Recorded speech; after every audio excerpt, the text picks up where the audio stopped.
Hi there, my name is Steve Stine and welcome to this video. What I'm going to be doing right now is I'm going to talk to you a little bit about fundamental strumming. Something that I think is really important for guitar players to learn about, and sometimes when we're learning about strumming we don't really get the gist of the overall concept. The great thing about strumming is once you learn how to strum effectively, you've essentially learned how to strum to everything that you would ever learn subsequently from here on. So what I want to do is just kind of explain to you how this works. So chances are at this point you've been working on some chords and things like that, you know, A and D and E and those sorts of things, which is awesome. What you want to make sure that you're doing with your right hand, though, is understanding the rigidness of continually moving your arm when you strum. And I want to show you a quick example of what not to do, and then I'll explain to you a little bit about what you should be trying to work on. So the first thing is when you make a chord, for instance, I'll just make G here, okay? So if I was going to play a song using G, and I needed to strum it, the first question that most of my students will ask me, well, what's the strumming pattern? Okay, well, first of all, sometimes, most of the time actually, songs don't really have any one particular strumming pattern. They simply have a flow of rhythm. Now, some songs do have strumming patterns, absolutely. But here's the problem, is sometimes when we want to play a rhythm, people will do this sort of thing.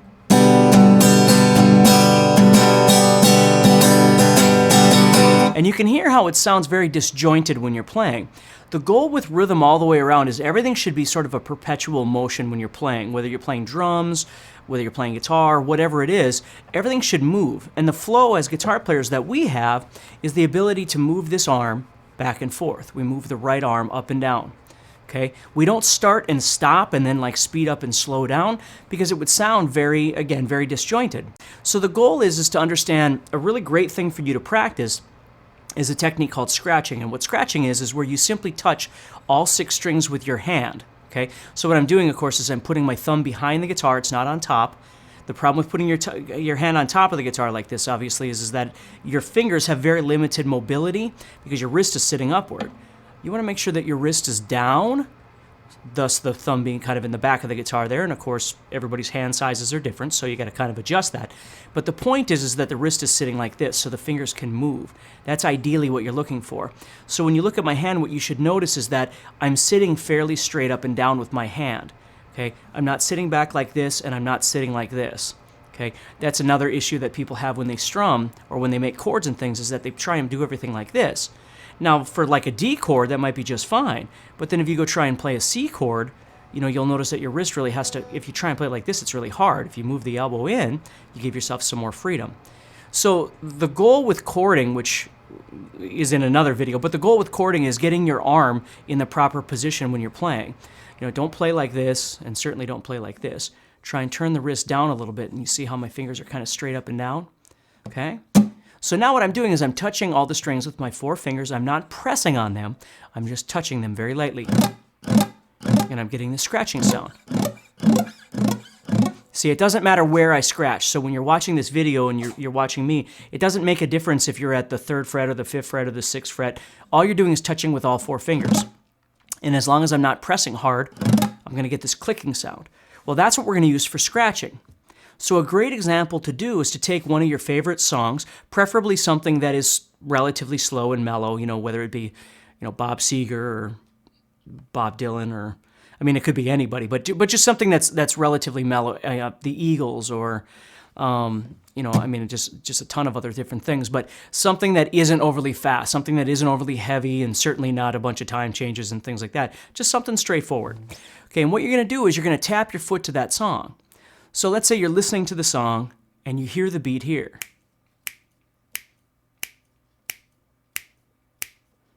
That's where you want to place your down strums.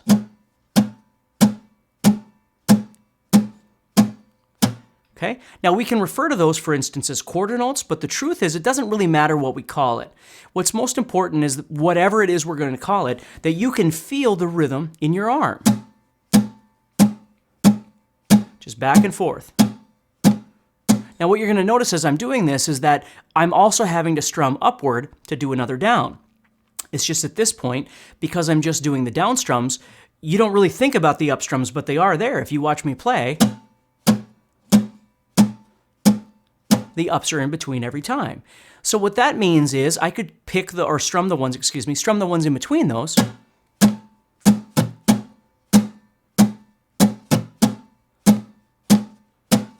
And what you should notice is as I'm playing, my arm just keeps moving. Everything is just moving. Down, up.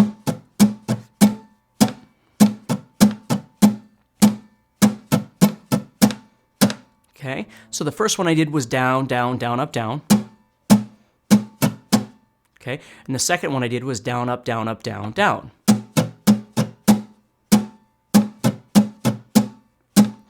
Now here's the truth. When you're playing along with songs a lot of times, I'll use old time rock and roll as an example. A lot of times when you're playing songs like that, you might listen to it and you hear the beat and you're tapping your foot, but you don't really hear like a strumming guitar in the background. I'm sure there is one, but you don't really hear it because there's all this other instrumentation happening. So the first question people always have is, well, what do I do with this? How do I strum it? And the truth is, you just kind of make something up. Now here's your two choices. You can always strum a prescribed pattern that you've been working on with a song. For instance, down, down, down, up, down. The problem with that is if you do the same thing for 4 minutes straight, chances are you're going to get bored, and whoever's actually trying to listen to you play is probably going to get bored as well. So that's the beauty of shaking things up, is understanding as you're moving your arm,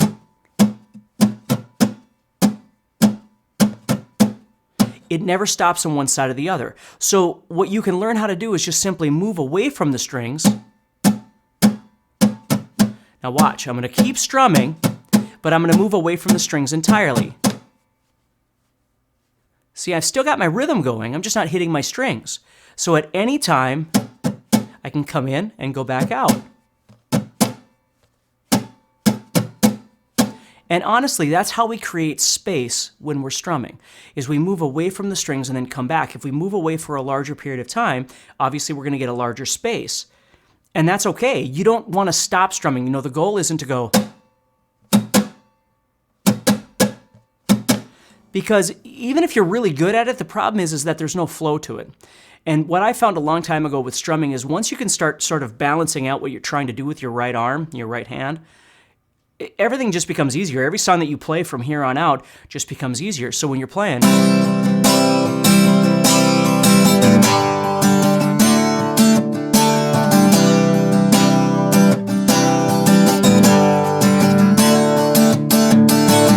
see, I'm not really thinking about which downs or ups I'm hitting. I'm just playing. And yes, it takes some time to get used to that. But you can see how if I was to start and stop at different points and then create some sort of strumming pattern from starting and stopping, that wouldn't relate to the next song or the next song after that or the next song after that. If I can just keep moving and just learning how to hit and miss different things, that will relate to every song that comes after this. It might be slower, it might be faster, it might be in 3/4 time or again 4/4 time or whatever it is, but the motion of my arm is still going to be constant, okay? So that's the first thing I want you to start learning about when you're dealing with strumming, is trying to get comfortable just moving your hand back and forth. Take a song that you really like, you like to listen to, whatever it is, and scratch to the song. Find where the downs go, put those in.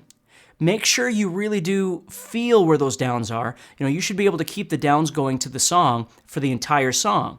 You should be able to do that multiple times. Just keep that down strum going the entire time. It might seem monotonous, but in the bigger scheme of things, it's going to be huge for you. And then the second thing is once you get comfortable with doing those downs, you start trying to throw an up strum in between. Like for instance, maybe you just do down, down, down, up, down, like we talked about. You try and do that over and over and over. When that becomes really easy, maybe you try and do two different ones. You're going down, down, down, up, down, down, down, up, down, down, down, down, back and forth, you see? The point though is that if you were doing those two patterns and you got mixed up and you did something else, don't feel bad about it, and actually that's wonderful. That's kind of the point, is after a while you won't really think about which ones you're hitting or missing. You're just going to keep moving your arm and kind of make things up. It's kind of like if I said to you to play Twinkle, Twinkle, Little Star with your hand, and you went. See, what you want to do is not think about it as downs or ups or 1 and 2 and 3. You just want to hear the rhythm. See what I mean? The Itsy Bitsy Spider, if I went, whatever, you know what I mean? The goal is that you start feeling the thing in your hand versus trying to think about an actual strumming pattern.